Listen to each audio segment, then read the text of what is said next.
नवीन सिडकोतील दत्त चौक येथे एक महिला 6 महिन्याचे बाळ पळवून नेत असल्याची घटना समोर आली आहे।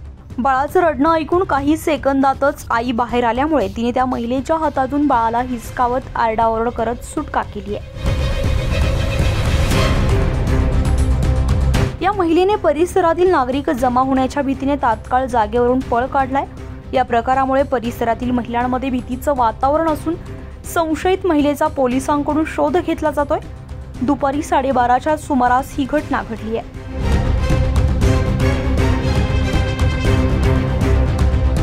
दत्त चौकातील घराच्या वरच्या मजल्यावर कोळी कुटुंबीय राहतात।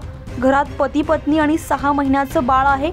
सिडको परिसरातील श्री स्वामी समर्थ केंद्राजवळ असलेले कोळी कुटुंबीय गेल्या 1 वर्षांपूर्वी वास्तव्यास आले। विशेष म्हणजे भर दिवसा बाळ पळवण्याची घटना घडल्यामुळे परिसरात एकच खळबळ उडाली आहे। मात्र आईच्या प्रसंगावधानामुळे या बाळाची यामध्ये सुटका झाली आहे। मी बाथरूमला गेली सर आणि ते एक बाई आली आणि त्याला घेऊन चालत होती। किती वाजता झाले? 12चा टाइम होता। किती महिन्याचं तुमचं बाळ? 6 महिन्याचं बाळ। तुमच्या कसं काय लक्षात आलं? तिने जो कॅमेन काढलं बाहेर आली तेव्हा आवाज आला बाळाचा, तेव्हा मला माहित कळलं। घरी कोणी नव्हतं का तुमच्या? घरी कोणीच नाही, गल्लीत नाही। तुमचे मिस्टर?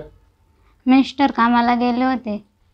इथे किती वर्षापासून राहता तुम्ही? 1 वर्ष झालं आणि या रूमात याला 1 महिना झाला। पोलीस स्टेशनला काही तक्रार वगैरे केली? हो केली। कुठल्या पोलीस स्टेशनला गेली? Ambad police station. पोलीस वगैरे आले होते? हो आले होते ना पोलीस।